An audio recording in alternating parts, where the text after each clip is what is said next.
Welcome, everyone, to the Book Nook. We are so glad you're here joining our community today. Yeah, thanks for tuning in, guys. It's great to have you with us. If you are new here, our mission at the Book Nook is to explore the most impactful, the most transformative books in self-help, spirituality, psychology, all things personal growth. Right, the books that actually shift how we see the world. Exactly. And today, we are doing a deep dive into a book that absolutely did that.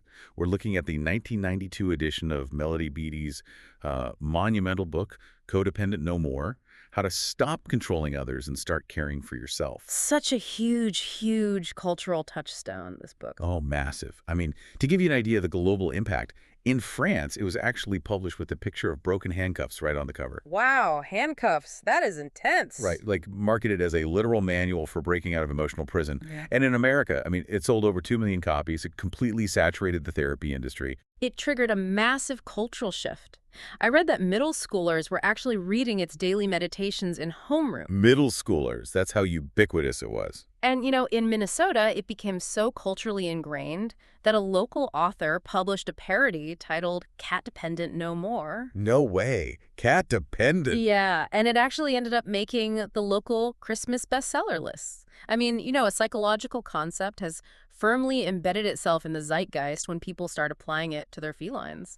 That is amazing. So our mission for this deep dive today is to really dig into the messy and, honestly, often misunderstood origins of the term codependency. Because the word gets thrown around so much now, right? Exactly. People say, oh, I'm codependent with my barista or, my smartphone. But we want to explore why an estimated 80 million people might actually be suffering from the real condition. And most importantly, unpack Beattie's incredibly practical roadmap for finally taking care of yourself. Yes. Okay, let's unpack this because, as we were just saying, we really lose sight of where this concept actually came from. Melody Beattie wasn't operating out of some pristine ivory tower, was she? Oh, far from it. Not even close. Her personal struggle is really the crucible that forged this entire psychological framework. Right, she wasn't just some detached academic analyzing patients from behind a clipboard. No, she was a recovering addict and alcoholic herself. And the context of her writing this is wild. She actually wrote the bulk of this book while going through a really brutal separation from her husband of 10 years. A 10-year marriage falling apart while writing a book about relationships. Exactly. And she was raising 2 young children, Nicole and Shane, at the same time. Her financial situation was so precarious, so unstable, that she actually had to go on welfare for 4 months. Wow, 4 months on welfare. Just to feed her family while she finished the manuscript. See, that context, I mean, it completely changes how you read the text, doesn't it? Uh-huh. She isn't lecturing down to you. Not at all. She is literally living the struggle of trying to survive, trying to find her own identity, right as she's putting these words on the page. Yeah, she was in the trenches. And her professional entry into this world was just as embedded in the trenches, too. Take us back to that. When was this? So the year was 1976. Beattie was living in Minnesota, which at the time was really the epicenter, like the Silicon Valley, if you will, of chemical dependency treatment. The famous Minnesota model. Exactly. The Minnesota model was revolutionary for treating addiction, and Beattie was working there as a counselor. But the landscape back then, even though it was groundbreaking for the addict, it had this massive, glaring blind spot, right? Oh, a huge blind spot. What's fascinating here is that the clinical vocabulary, all the medical resources, the funding, it was entirely focused on the person doing the drinking or the using. Only the addicts. Right. The addicts and alcoholics were clinically labeled as chemically dependent. They got the beds, they got the doctors, the intensive therapy. And their families. Yeah. The wise husband's parents. The people who had been dragged through absolute hell alongside the addict for years, they were just casually dismissed. The industry used this catch-all label, significant others. Significant others. It sounds so minimizing. It was. They were viewed by the treatment industry essentially as an afterthought.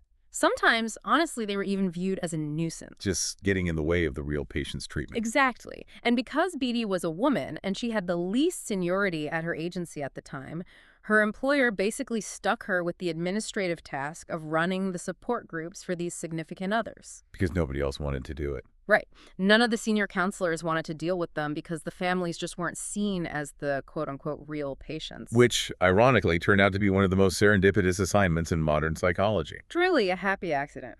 Beattie steps into these group circles, and she has this massive revelation.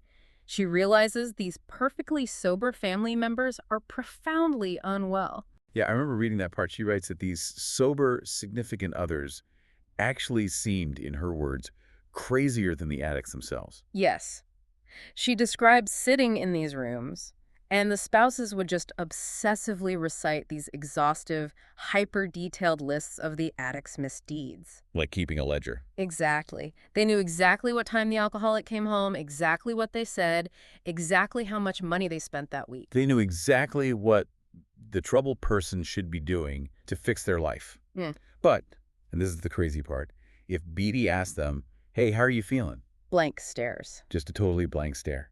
They had absolutely no idea what they themselves were feeling or what they even needed. They had just completely lost their own identities inside the addict's illness. And the prevailing psychiatric model of the 1970s just had absolutely no framework for this. Nothing at all. Nothing. Literature on family therapy was incredibly scarce back then. The medical professionals looked at the families and basically thought, well, why are you crying? You weren't the one drinking. Right. You're just an extension of the addict. Stop making problems and just cooperate with our treatment plan. They weren't viewed as victims of a systemic family illness who needed their own personalized recovery programs. Not at all. It's like doctors in the 1970s were entirely focused on putting out the fire in the living room, but getting actively annoyed at the people choking on the smoke in the hallway. That is a perfect way to look at it. They didn't realize the smoke inhalation was its own fatal condition. They just looked at the spouses and said, hey, you're not on fire. Stop coughing and making a scene. Be quiet while we help your husband. Yes. The smoke inhalation is a brilliant analogy to understand codependency because the environment itself is toxic. Right, even if you aren't holding the match. Even if you aren't the source of the fire, the environment is fundamentally altering your nervous system, your emotional state, and your physical health. It gets in your lungs. Exactly. And Beattie realized these family members were doubled over in pain, completely consumed by the chaos. And yet, nobody was offering them a lifeline that didn't just route right back to fixing the addict. The only advice they ever got was, help him stay sober and you'll feel better. Which we now know is just a total recipe for disaster.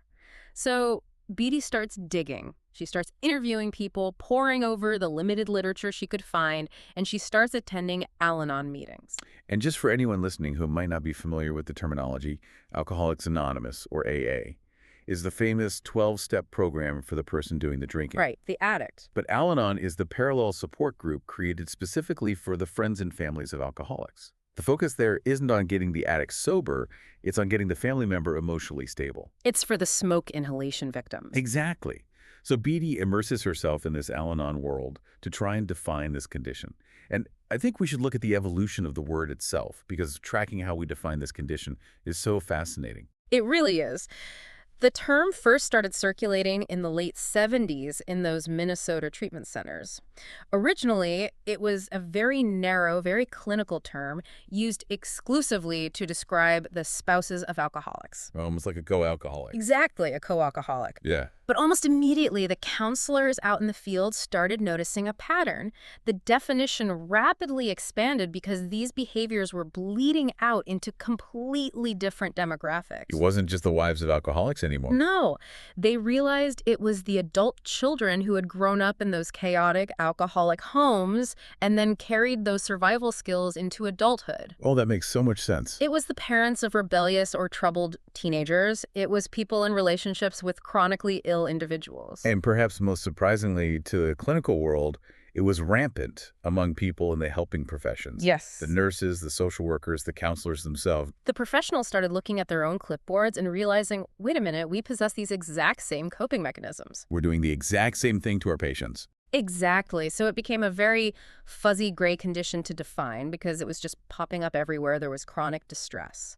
You can really see this struggle for clarity in the early sources Beattie pulls from in the book. Like Robert Subby. Right. Subby was a pioneer in the field.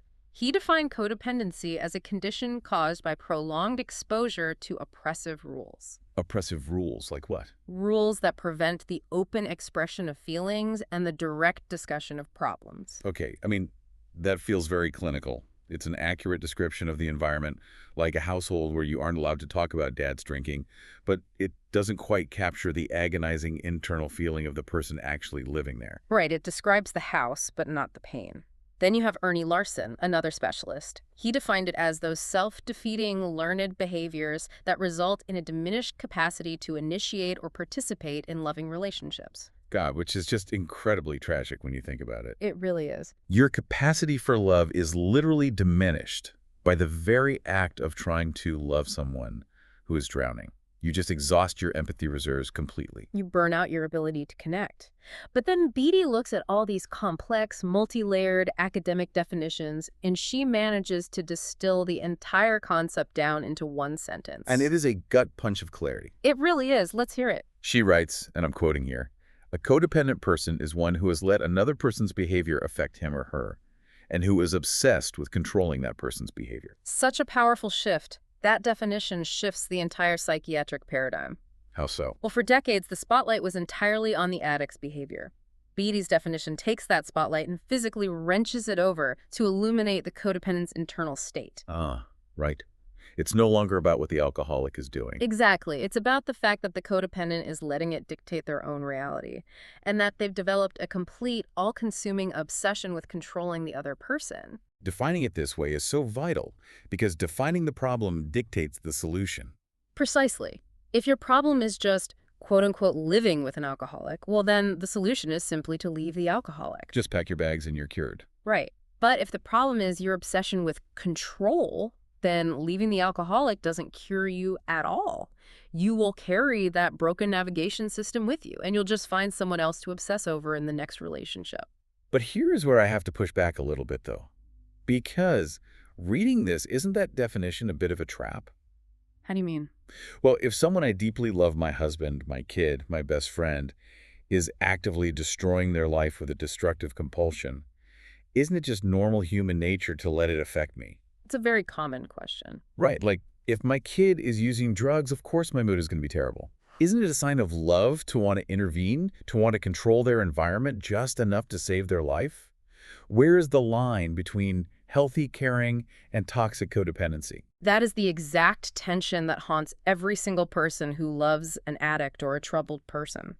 The line between compassion and codependency is incredibly blurry, especially when the crisis is acute. So how do we find the line? The distinction really lies in the word obsession and the complete loss of self. Healthy caring involves offering support, expressing concern, maybe helping them find resources.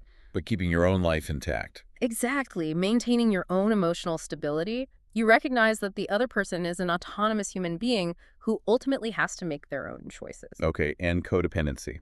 Codependency is when their crisis becomes your entire identity. Your emotional baseline depends entirely on their behavior.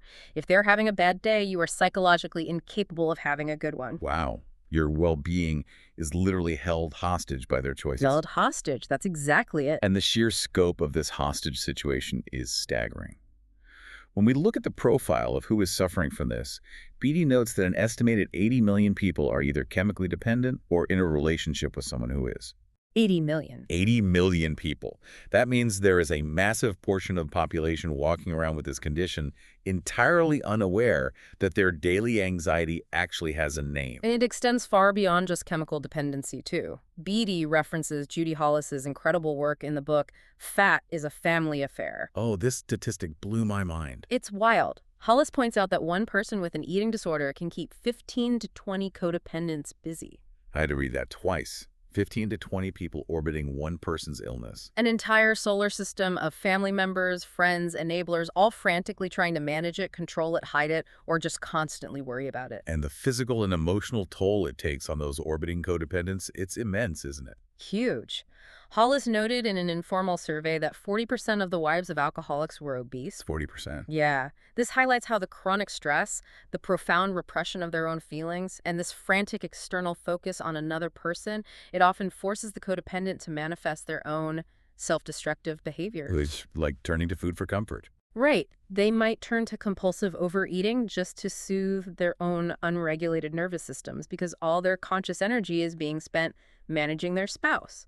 They have nothing left for themselves. It's the paradox of dependency. Beattie points this out so beautifully. From the outside, codependents always appear to be the strong ones, don't they? Always. They look like the rocks of the family. Exactly. They're the ones holding the family together. They are paying the bail, making the excuses to the boss, organizing the schedules, cooking the meals. They look like they are the pillars being depended upon. But internally, they feel completely helpless. Entirely dependent themselves. They appear to be these hyper-controlling masterminds, but in reality, their entire day is dictated and controlled by the illness of the person they're desperately trying to fix. It's a desperate illusion of control, and the behaviors codependents utilize to try and maintain that illusion, I mean, they're exhausting just to listen to. The brain basically goes into overdrive, trying to force an outcome that will finally bring safety. Right. Beattie provides this exhaustive list of these controlling behaviors in the book, and honestly, it is humbling to read. Oh, it calls you out. If you are listening to this right now, see if any of these patterns feel familiar in your own life. Yeah. We nag. We scream. We beg, we bribe, we coerce. We hover over them, we aggressively protect them, and then we bitterly accuse them. We try to induce guilt to change their behavior. We seduce them, we check up on them, we search their rooms while they're gone. We might act completely helpless just to elicit sympathy, or on the flip side, we whip out massive power plays. We suffer in loud, martyred silence. Or we vent uncontrollable fury. We do absolutely everything under the sun to bend this person to our will so that they will be healthy. Because we deeply believe that their health is the only way we can finally relax. But all of those behaviors are just desperate attempts to manage our own anxiety. The codependent's internal monologue is always, if I can just get them to act right, I will feel safe. But it never works. Never. Because you are trying to solve an internal problem with an external solution. You know, here's where it gets really interesting to me. It's like being the self-appointed director of a play where none of the actors have actually given you permission to direct them. Oh, I love that analogy. Right. You were standing in the wings, sweating, exhausted, running around the stage, whispering their lines, trying to physically shove them onto their marks. You were putting in all the work, burning yourself out. And then you're furious. Exactly. You're absolutely furious at the actors when the reviews are bad.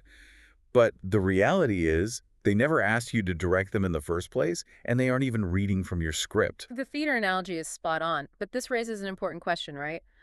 Why do codependents apply for that director job in the first place? Why do they take it on? Why do they feel personally, morally responsible for other people's ultimate destinies? What does Beattie say about that? She suggests it stems from a profound lack of self-worth, which, as you might guess, is almost always rooted in childhood. It always comes back to childhood. Always. Many codependents learn these behaviors as survival mechanisms really early on. Perhaps they had a parent who was an alcoholic, or they grew up in a family system that had unspoken rules against expressing true feelings. So they learn to adapt. They learned that the only way to feel safe or to feel valuable was to be needed by someone else. They derived their self-esteem entirely from their ability to fix chaos. But because you can never truly fix another human being. That source of self-esteem is fundamentally unstable. It is always crumbling beneath them. Which brings us to the most crucial and honestly probably the most terrifying concept in the entire book: detachment. The big D word. Beattie frames detachment as the absolute prerequisite to healing. She writes that you literally cannot begin to work on yourself, you cannot feel your own feelings or solve your own problems until you detach from the object of your obsession. It is the unavoidable first step. She makes a really striking point that even a higher power can't do much with you until you take your hands off the steering wheel of someone else's life. But the word detachment triggers immediate panic for codependents, doesn't it? Double panic. Because in the codependent dictionary, the concept of attachment isn't a healthy, secure emotional bond.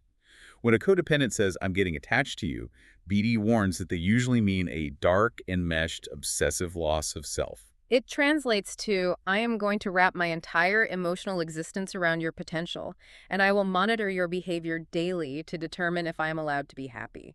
So to a codependent, being told to detach feels like being told to sever the very thing that gives them a sense of purpose and identity. It feels like death to the ego. But Beattie uses a wonderful quote from the American essayist Agnes Repplier to center this idea. She quotes, "It is not easy to find happiness in ourselves, and it is not possible to find it elsewhere." That is so true. Not possible to find it elsewhere. Detachment is the agonizing but necessary process of realizing you simply cannot mine another person for your own happiness or stability. So how do you actually execute detachment in real life? Mm.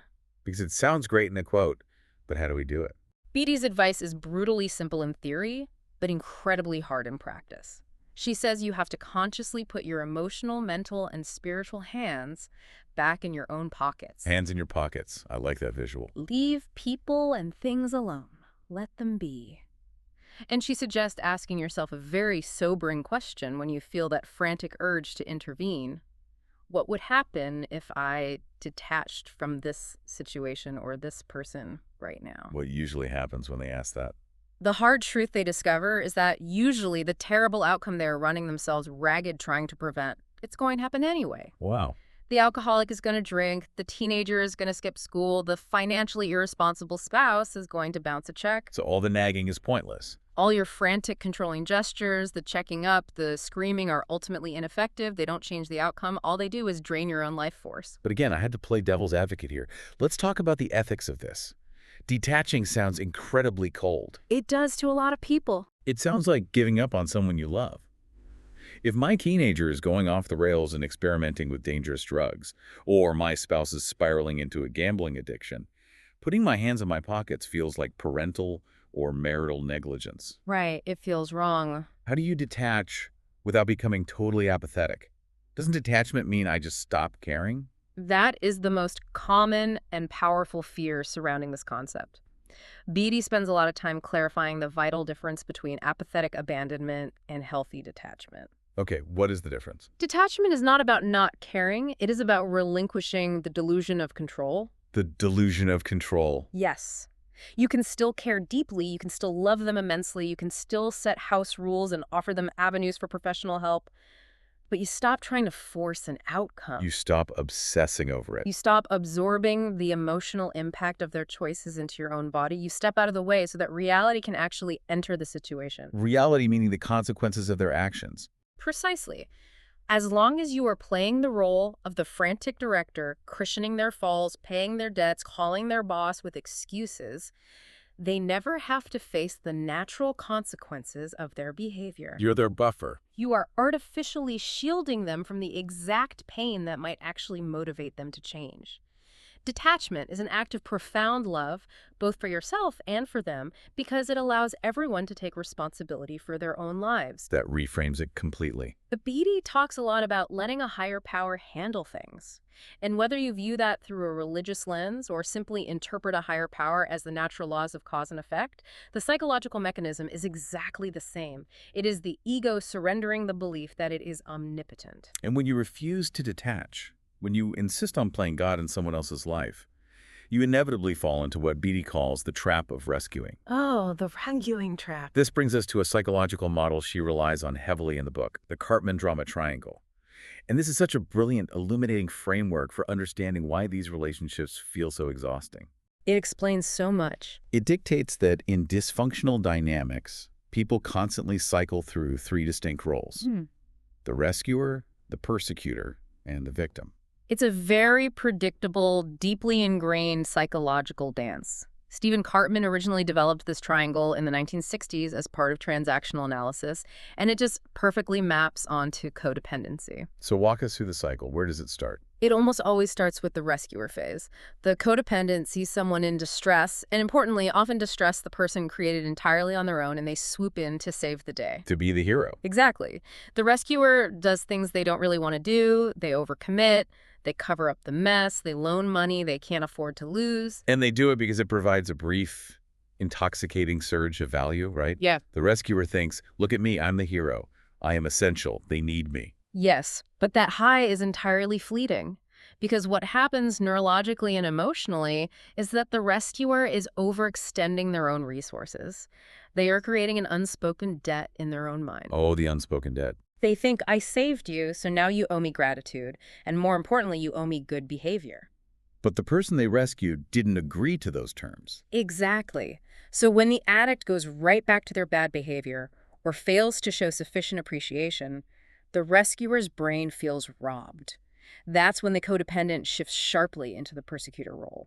The second point on the triangle. Right.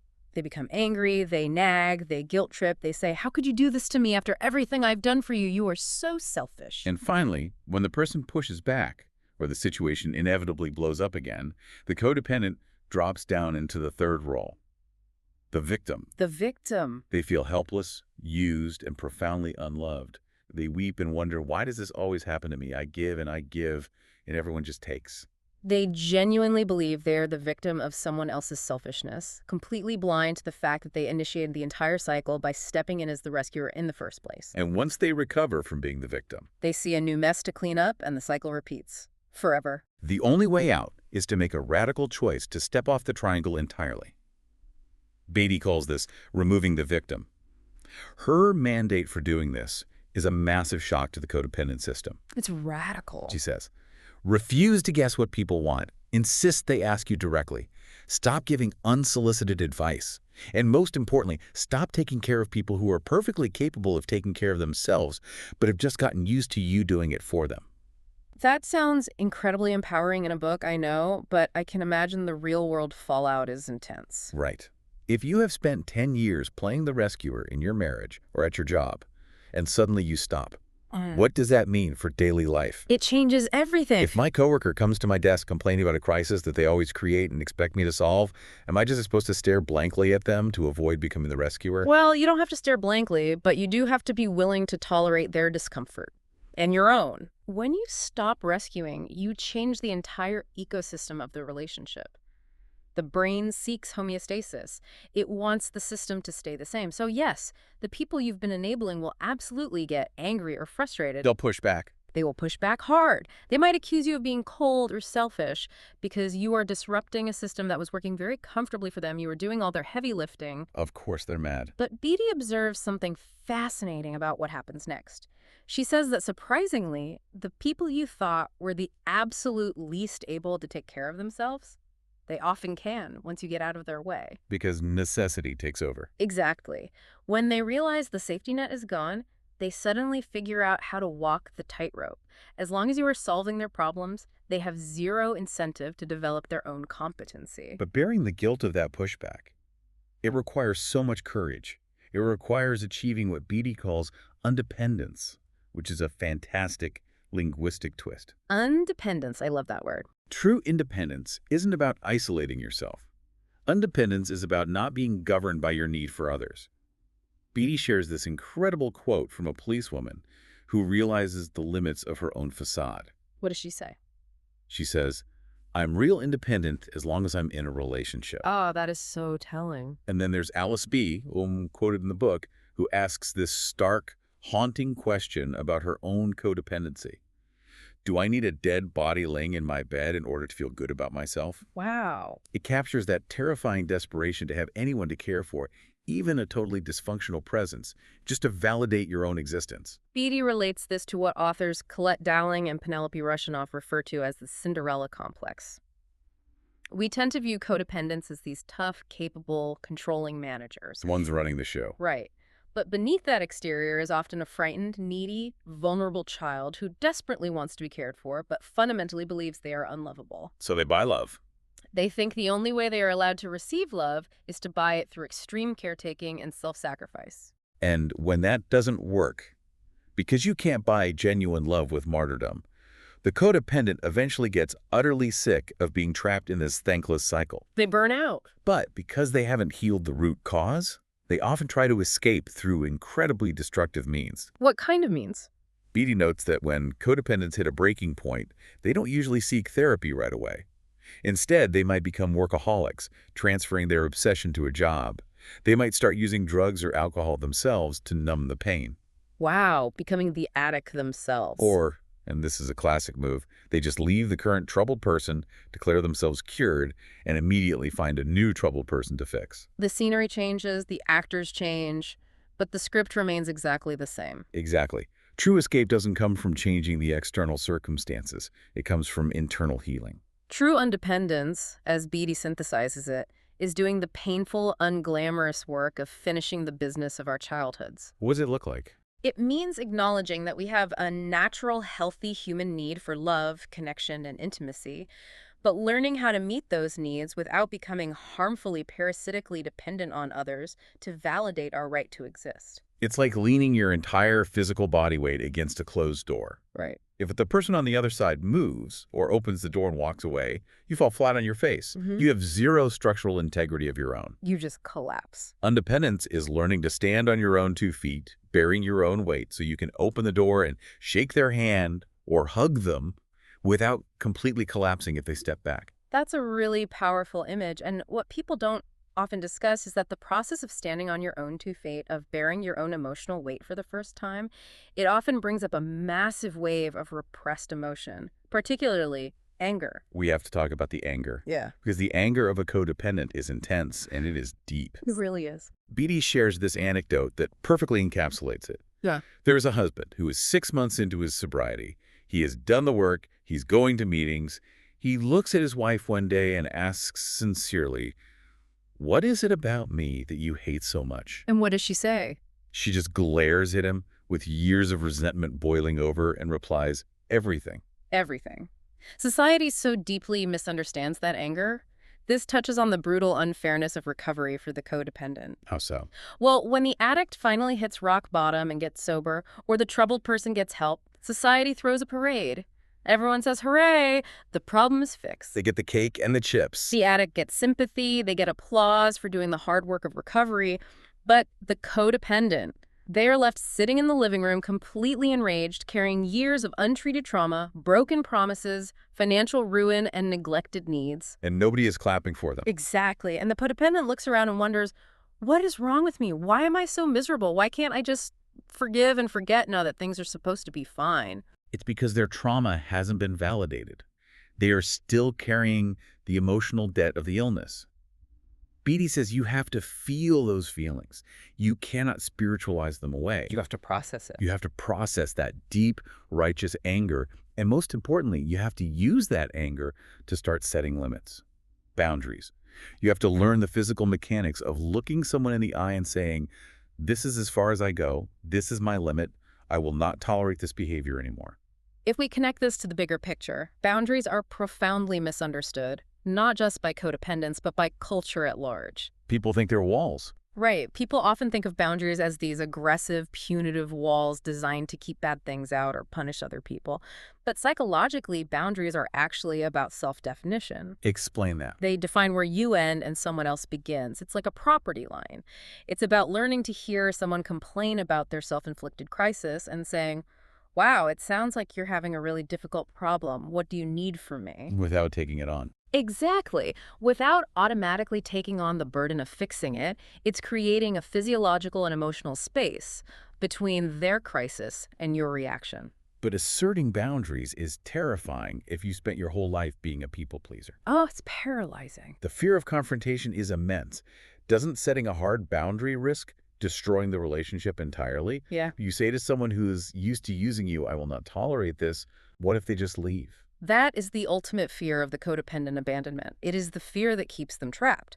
But the harsh reality Beattie presents is that a relationship built entirely on you sacrificing your boundaries, silencing your needs, and absorbing abuse isn't a real relationship. It's a hostage situation. It's a hostage situation. Setting a boundary might end a toxic dynamic, yes. It might cause the person to walk away, but it is the only way to allow a genuine, healthy relationship to grow. If someone leaves you simply because you refuse to let them mistreat you or use you anymore, they have actually done you a massive favor. They really have. They've removed a parasite from your life. A hostage situation. That is heavy, but it rings so true. You are paying a ransom every day with your peace of mind. Breaking out of that hostage situation requires a massive pivot in focus, which leads us to the ultimate solution proposed in the book, the art of self-care. This is the core of it all. This is where Beattie introduces a concept that is entirely foreign, almost alien, to a codependent. She asks them to pause, sit quietly, and ask themselves two simple questions. What do I want, and what do I need? For a codependent, those questions can induce sheer panic. Total panic. They are so exquisitely attuned to the needs, moods, and facial expressions of everyone else in the room that their own internal signal is completely jammed. They literally do not know what they want for dinner, let alone what they want out of life, unless they ask someone else first. But Beattie emphasizes that discovering this isn't about retreating to a mountaintop for a month to meditate. It is a daily, sometimes hourly practice. It's small choices. And your needs vary from moment to moment.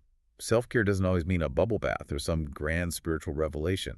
Right. Sometimes self-care is realizing your nervous system is shot and you need to go sit in an Al-Anon meeting for an hour just to be around people who understand. Or sometimes it's realizing you are physically exhausted from managing the house and you just need to drop everything and take a nap. It might mean buying a new pair of shoes because you haven't spent a dime on yourself in 3 years while funding someone else's chaos. It could be going to the doctor to finally get that chronic stress symptom checked out, Yeah. or setting a strict family discipline plan so your living room isn't a war zone every night. It's the micro actions of treating yourself like a person whose existence actually matters. And at the core of all these actions is radical self-acceptance. This is Beattie's most tender, compassionate, and crucial message, I think. She insists vehemently that there is nothing fundamentally defective about us. Codependents spend their lives feeling broken, feeling like they're uniquely flawed and responsible for all the pain around them. But Beattie reminds us that despite the controlling behaviors, despite the frantic rescuing and the nagging, codependents are some of the most loving, generous, good-hearted people on earth. They really are. They just learned a maladaptive way to express that love in order to survive. It's like we treat ourselves like a rented car that we're driving through the mud. We push the engine into the red, we ignore the check engine light, we let people trash the interior, and we think, who cares? It's just a rental. Great analogy. Beattie is saying we need to treat ourselves like a vintage classic car, something rare and valuable that requires premium fuel, gentle maintenance, and a secure garage. We punish ourselves relentlessly for every mistake when we really need to offer ourselves the same boundless compassion we so easily give to the broken people around us. That's where the framework of the 12 steps comes into play for Beattie, isn't it? Yes. She touches on how programs like Al-Anon adapt the 12 steps originally meant for addicts into a way of life that helps codependents do that daily maintenance. Taking inventory, making amends. Right. It involves taking a moral inventory, making amends, and seeking conscious contact with a higher power. It's a structural framework for surrendering control. So self-care is really an act of faith. Ultimately, yes. It requires trusting yourself and trusting that the universe will hold together even if you stop micromanaging it.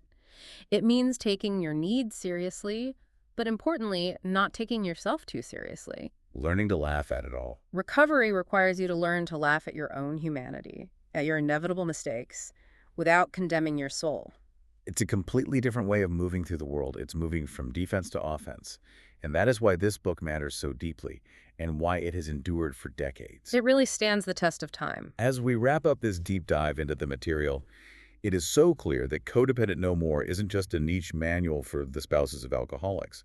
It is an absolute manifesto for anyone who has ever lost their identity in the frantic pursuit of saving someone else. It benefits anyone, parents, friends, nurses, teachers, partners, anyone seeking to reclaim their own mind, their own emotions, and their own spirit from the chaos of someone else's life. It is, at its core, a book about finally coming home to yourself. It really is. And I want to leave you with a final provocative thought from Beattie's epilogue. It's a beautiful reflection that we haven't touched on yet, and it perfectly encapsulates the journey. This is so good. Beattie originally wanted to write this book to redeem her suffering. She wanted to make all her years of agonizing pain, poverty, and heartbreak, quote-unquote, worth it by turning it into something useful for others. To give the pain a purpose. But she writes that before she even finished the manuscript, she realized a profound truth. She didn't need the book to redeem her pain because she'd already gained more than she had lost. Wow. Through the excruciating, agonizing pain of her codependency, through the absolute shattering of her illusion of control, she actually found herself. She met herself in the pain. Exactly. So I want to challenge you as you go about your day. What if the painful relationship or the chaotic situation you are currently obsessing over isn't just a curse? What if it's the catalyst? Right. What if it is actually the exact catalyst required for you to finally burn off the illusions, turn inward, and meet yourself for the very first time? That is a very powerful question to sit with. Truly. Thank you so much for joining our community today and taking this journey with us. If you found value in this conversation, please subscribe to the Book Nook so you never miss a deep dive as we continue exploring these transformative ideas. We absolutely love unpacking these concepts with you. And we want to hear from you. Drop a comment below and tell us which book you'd like us to explore next. We read every single one.